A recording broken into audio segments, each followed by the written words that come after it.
बच्चों सुप्रभात। मैं डॉक्टर सुमन गुप्ता, सह आचार्य समाजशास्त्र, राजकीय महाविद्यालय नावा नागौर।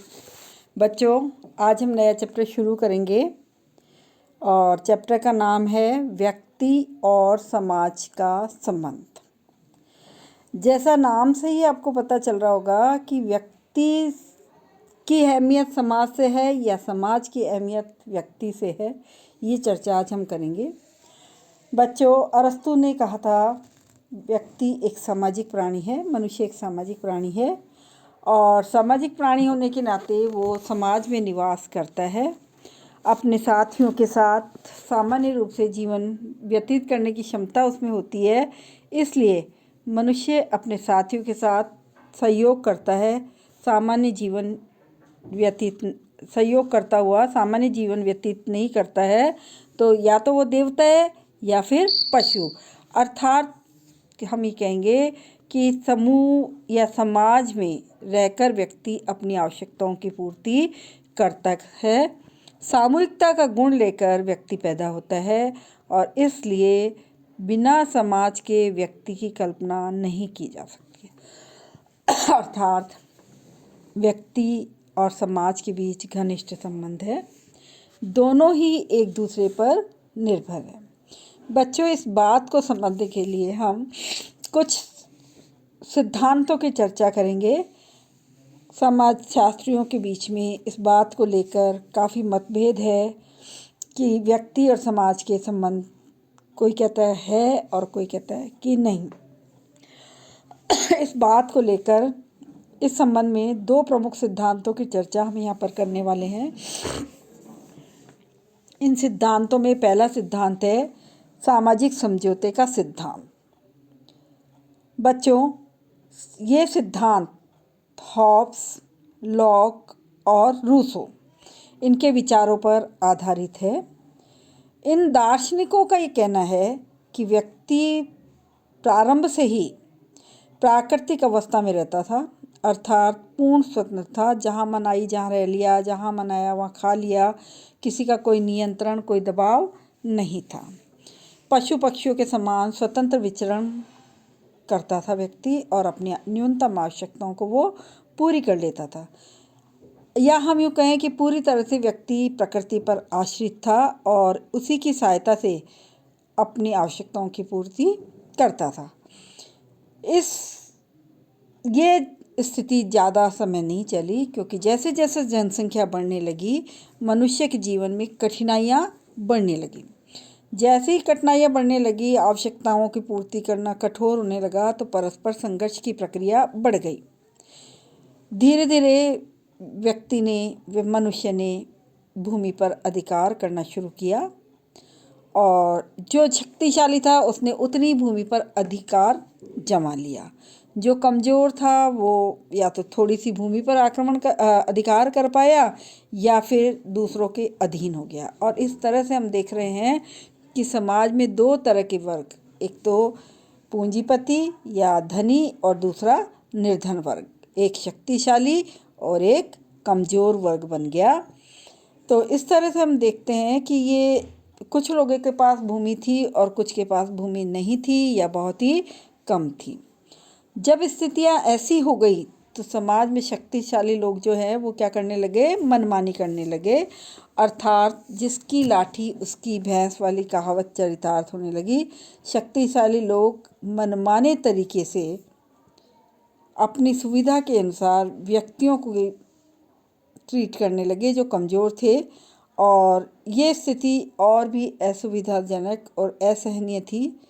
रूसो का कहना है कि ये ऐसी स्थिति से बचने के लिए मनुष्य ने एकत्रित होकर क्या किया, एक समझौता किया। और समझौता क्या किया, वो कहते हैं कि समझौते के अनुसार प्रत्येक की स्वतंत्रता की रक्षा की बात सोची गई और इस आधार पर एक समझौता तैयार किया गया कि ये जो समझौता है इससे निर्मित समाज की व्यवस्था की बात की उन्होंने। और लोगों ने ये कहा कि भाई स्वतंत्रता को छीनने वाले को क्या किया जाए, दंड दिया जाए। इसका निर्णय कौन करेगा, ये समूह विशेष करेगा। हॉब्स ने कहा कि अपनी रक्षा एवं समान हितों की पूर्ति के लिए व्यक्ति ने क्या किया, समाज की स्थापना की। उसने क्या किया, अपने शक्तिशाली लोगों को इकट्ठा किया और उनको कहा कि हम सारी शक्ति आपको देते हैं और आप क्या करोगे, हमारे अधिकारों की रक्षा करते हुए हमारी आवश्यकताओं की पूर्ति करोगे। जिस दिन आपने हमारी ये आवश्यकता की पूर्ति करने में कोताही बरती, उस दिन आपका तख्ता पलट देंगे हम, ऐसा उन्होंने कहा। और तब हॉब्स कहते हैं कि अपनी रक्षा एवं समान हितों की पूर्ति के लिए व्यक्ति ने समाज की स्थापना की है। समान उद्देश्यों को लेकर ही समाज की रचना की गई। अब इस सिद्धांत के जो समर्थक है बच्चों, इनका ये कहना है कि व्यक्ति ने समाज की स्थापना जानबूझकर की है। समाज के बजाय व्यक्ति प्रमुख है और इसलिए व्यक्तिवादिता के अधिक बढ़ जाने से समाज में क्या हो गया, संघर्ष, ईर्ष्या, द्वेष और तनाव की स्थितियां बढ़ती गई। व्यक्ति का जीवन संघर्ष में होने लगा, असुरक्षा बढ़ गई और ऐसी स्थिति में व्यक्ति ने इस स्थिति से बचने के लिए अपनी सुरक्षा और आवश्यकताओं की पूर्ति के लिए समाज की स्थापना की। इस तरह से समाज की स्थापना जो है वो साधन के रूप में, एक आवश्यकता पूर्ति के साधन के रूप में की गई थी। और इस दृष्टि से इस सिद्धांत के जो समर्थक है, इनका ये कहना है कि व्यक्ति की तुलना में समाज प्रमुख है। व्यक्ति को प्रमुख माना और समाज को गौण माना। इन लोगों का कहना है कि समाज में सामाजिक जीवन को कृत्रिम व बनावटी कहा है इन्होंने। और ये कहा कि समाज और मनुष्य दो पृथक पृथक वस्तुएं हैं, जिनमें से व्यक्ति विशेष महत्वपूर्ण है। इस अवस्था में प्राकृतिक नियमों का स्थान मानव निर्मित कानूनों ने ले लिया। अर्थात व्यक्ति ने कानून बनाए और व्यक्ति जो है उससे उसकी स्वतंत्रता पर क्या लग गया, अंकुश लग गया, सीमित हो गई। इस संदर्भ में एडम स्मिथ ने कहा कि पारस्परिक रूप से आर्थिक उद्देश्यों की पूर्ति के लिए समाज व्यक्तियों द्वारा स्थापित एक कृत्रिम व्यवस्था है। इस तरह से इन्होंने कहा कि भाई समाज जो है इसकी स्थापना इसलिए की गई कि व्यक्ति अपने अधिकारों की रक्षा के लिए, अपनी आवश्यकताओं की पूर्ति के लिए जो संघर्ष समाज में हो रहा है उससे वो बच जाए। बच्चों, अब इस बात को सभी लोगों ने स्वीकार नहीं किया और कुछ लोगों ने इस सिद्धांत की आलोचना की है। और इस सिद्धांत की आलोचना की जब हम बात करेंगे तो हम ये कहेंगे कि इस सिद्धांत की आलोचकों ने कुछ कमियां बताई हैं। और सबसे पहली जो कमी बताई वो ये है कि इस बात का कोई प्रमाण ही नहीं है कि मानव का इतिहास में कभी ऐसा समय रहा होगा जब वो स्वच्छंद होगा और फिर अपने अस्तित्व के लिए उसने समाज को बनाया होगा, या जहाँ मनुष्य होगा और वहाँ समाज का अस्तित्व ना हो, ऐसा नहीं होना चाहिए। पहली आलोचना। दूसरी आलोचकों ने कहा दूसरी आलोचना में कि यदि ये मान भी लें कि मानव के विकास की प्रारंभिक अवस्था में व्यक्ति जंगली, असभ्य, बर्बर था, तब फिर बात ये होती है कि ऐसी दशा में जब व्यक्ति जंगली था तो उसके दिमाग में ये एकता का विचार कहाँ से आया, समाज की स्थापना की बात कैसे आई, ये मुश्किल काम है। वास्तव में इसके लिए ऐसा करना संभव नहीं था। तीसरी आलोचना में हम कहेंगे कि ये सिद्धांत व्यक्ति और समाज दोनों को अलग अलग मानता है, पृथक पृथक वस्तु मानता है, जबकि व्यक्ति और समाज एक दूसरे से पृथक नहीं है। ये दोनों परस्पर एक दूसरे से घनिष्ठ हैं और एक दूसरे के बिना, मतलब व्यक्ति के बिना समाज की और समाज के बिना व्यक्ति की कल्पना नहीं की जा सकती। नेक्स्ट आलोचना है कि ये सिद्धांत समाज को व्यक्तियों द्वारा निर्मित एवं कृत्रिम मानकर चलता है, परंतु इस बात का भी इतिहास में कोई प्रमाण नहीं है। नेक्स्ट है ये सिद्धांत, मतलब ये कौन सा सिद्धांत, सामाजिक समझौते का सिद्धांत।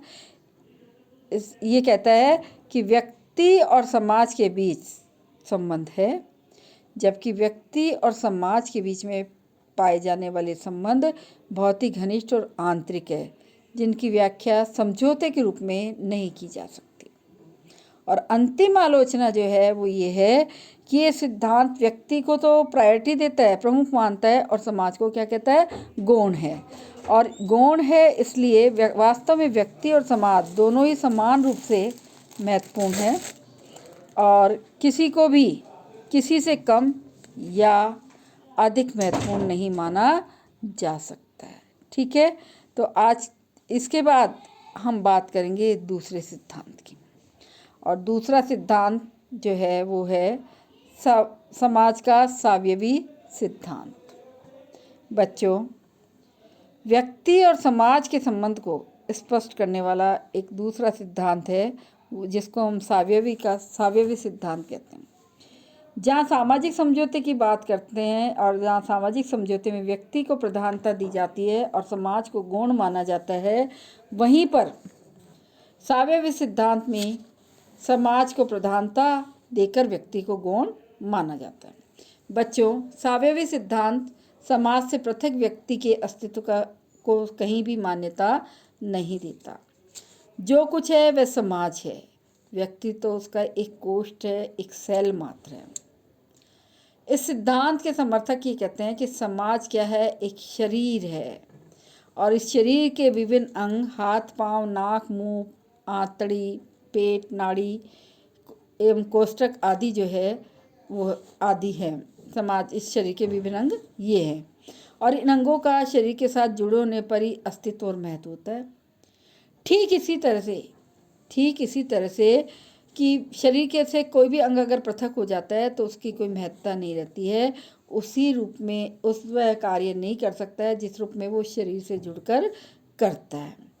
यदि पाँव को शरीर से अलग कर दिया जाए तो उसी रूप में कार्य करने की आशा संभव नहीं है। इसी तरह से हम ये कहेंगे कि जब वो शरीर से जुड़ा रहता है तो उसकी कार्य क्षमता अलग तरह की होती है और जैसे ही वो शरीर से अलग होता है उसका अस्तित्व समाप्त हो जाता है। तो इसलिए हम ये कहेंगे कि किसी अंग का कोई अलग अस्तित्व नहीं है और अलग होने पर अपने प्रकार्य को वो नहीं कर सकता है। जिस प्रकार शरीर के विभिन्न अंगों में पारस्परिक अंतर निर्भरता पाई जाती है, ठीक सभी अंग एक दूसरे पर निर्भर होते हैं, उसी प्रकार से समाज के सभी अंगों में पारस्परिक क्या पाई जाती है, निर्भरता पाई जाती है। इस सिद्धांत के साथ हर्बर्ट स्पेंसर का नाम जुड़ा हुआ है विशेष रूप से, और उन्होंने समाज की जो संरचना है उसको एक जीव के समान बताया है। आपने कहा कि समाज क्या है, एक जैविक प्रणाली एक विशालकाय शरीर और माना है जिसकी अपनी क्या है, एक रचना है और ये रचना और संरचना और प्रकार्य इसके अपने होते हैं। समाज रूपी शरीर के कोष्ठ व्यक्ति और उसके विभिन्न अवयव तथा व्यवस्थाएं, समितियां और संस्थाएं होती हैं जो अलग अलग अंगों के रूप में अलग अलग काम समाज से जुड़कर करती है। इस सिद्धांत के समर्थकों का ये कहना है कि शरीर के समान समाज भी क्या होता है, जन्म लेता है। बाल्यावस्था, यौवस्था, प्रौढ़ावस्था, वृद्धावस्था और अंत में मृत्यु को प्राप्त होता है। ठीक उसी प्रकार से मनुष्य शरीर के समान समाज को भी विभिन्न अवस्थाओं से गुजरते हुए मृत्यु का सामना करना पड़ता है। मूल रूप से ये सिद्धांत क्या है, इनका कहना है कि ये शरीर से पृथक होकर, समाज से पृथक होकर किसी भी संस्था या समाज का, संगठन का कोई अस्तित्व नहीं रहता है, वो काम नहीं कर सकते हैं। और इस तरह से हम ये कहेंगे बच्चों कि इस सिद्धांत के जो प्रसिद्ध मनोवैज्ञानिक हैं मैकडूगल, और ये व्यक्ति और समाज के संबंध को समझाने की दृष्टि से सावयवी सिद्धांत से मिलता जुलता एक और सिद्धांत सामूहिक मन या मस्तिष्क का सिद्धांत प्रतिपादित किया है इन्होंने। प्लेटो की पुस्तक का नाम रिपब्लिक है और इसमें भी रिपब्लिक में भी प्लेटो ने सामूहिक मन के महत्व को स्वीकार किया है।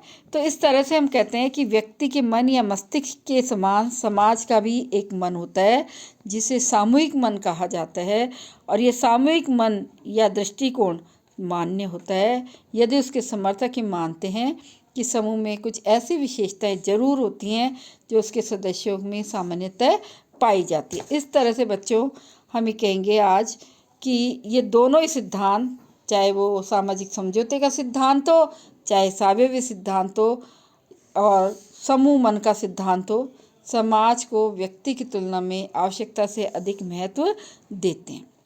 अब बात आती है इस सिद्धांत की आलोचना की। बच्चों, समाज का सावयवी सिद्धांत एक एकांगी सिद्धांत है, अर्थात ये बाकी तथ्यों को क्या कर देता है, अनदेखा कर रहा है। और अनदेखा कर देने से व्यक्ति की तुलना में समाज को आवश्यकता से अधिक बल दिया है इस सिद्धांत ने, जो कि बिल्कुल अप्रामाणिक है। जीव रचना अर्थात शारीरिक ढांचे की तुलना समाज से की गई है, लेकिन दोनों में मूलभूत अंतर है और दोनों में अंतर होने के कारण किसी भी तरह से हम इसको एक समान नहीं माने जा सकते हैं। इस संदर्भ में आलोचकों ने कुछ तर्क दिए, जैसा इन्होंने कहा, व्यक्ति मूर्त है, समाज अमूर्त है। दूसरा, व्यक्ति का अपना स्वतंत्र मन या मस्तिष्क होता है, जिसकी सहायता से वो सोचता है, विचारता है और समय समय पर निर्णय ले लेता है, जबकि समाज का अपना कोई मन और मस्तिष्क नहीं होता है। निर्णय लेने की, सोचने समझने की कोई क्षमता नहीं होती है। समाज में व्यक्ति ही सोचने और विचारने का कार्य करता है। तीसरी बात जो है, अपन कहेंगे कि शरीर के कोष्ठों और समाज के कोष्ठों में भी मौलिक अंतर पाया जाता है। शरीर के कोष्ठ आपस में इस प्रकार घुले मिले होते हैं कि उन्हें शरीर से पृथक नहीं किया जा सकता। शरीर के किसी भी अंग को कोष्ठ से अलग कर देने पर उसका अस्तित्व नहीं रहेगा, वह निष्क्रिय हो जाएगा, निर्जीव हो जाएगा। लेकिन समाज के संबंध में ये बात नहीं कही जा सकती, क्योंकि समाज के कोष्ठ व्यक्ति है और समाज के साथ घुल मिल जाते हैं, परंतु फिर भी उनका स्वतंत्र अस्तित्व बना ही रहता है।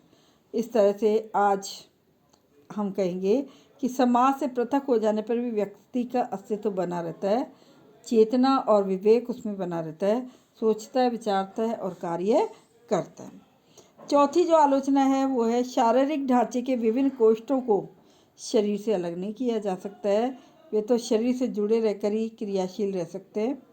इसलिए समाज के विभिन्न कोष्ठों, जिसमें व्यक्तियों के लिए सही नहीं है, शरीर के समान समाज के सभी कोष्ठ पूर्णतः समाज रूपी शरीर के साथ जुड़े रहकर कार्य नहीं करते हैं। ये अपना अलग अलग कार्य अलग अलग ढंग से क्रियाशील होकर करते हैं। अंतिम आलोचना जो है वो ये है बच्चों कि शारीरिक ढांचे और समाज की तुलना इस आधार पर नहीं की जा सकती कि क्योंकि शारीरिक ढांचे के रूप में व्यक्ति का जन्म होता है और वह विभिन्न अवस्थाओं से होकर गुजरता है और अंत में मृत्यु को प्राप्त हो जाता है। लेकिन समाज इस प्रकार की अवस्थाओं से गुजरता हुआ अंत में मृत्यु को प्राप्त करता है, ऐसा तथ्यों के आधार पर कहीं प्रमाणित नहीं होता है। तो अंत में जो हम बात कहेंगे इसमें वो ये है कि बच्चों, सावयवी सिद्धांत के समान ही सामूहिक मन का सिद्धांत भ्रामक और एकांगी है। और ये कहना कि व्यक्ति अपने मन मस्तिष्क को सामूहिक मन में इस प्रकार से घुला मिला देता है कि उसका स्वतंत्र कोई विचार नहीं रह जाता, तथ्यों को छिपाना मन या मस्तिष्क नहीं रहता है, तथ्यों को छिपाना व्यक्ति का स्वतंत्र मन भी होता है, वह सोचता है, विचारता है और अपने मन के अनुसार सोचता भी है। इसलिए हम ये अंत में हम कहेंगे कि ये सिद्धांत समाज को जैव की रचना मानकर व्यक्ति और समाज के संबंध को की ठीक से व्याख्या नहीं कर पा रहा है। तो इसलिए ये सिद्धांत क्या है, उचित नहीं है। तो इस तरह से बच्चों, आज के लिए हम इतनी ही बात करेंगे। मिलते हैं कल फिर, और कल हम बात करेंगे व्यक्ति और समाज पर निर्भरता के कुछ उदाहरण, और उदाहरण के बाद आगे की चर्चा करेंगे। धन्यवाद।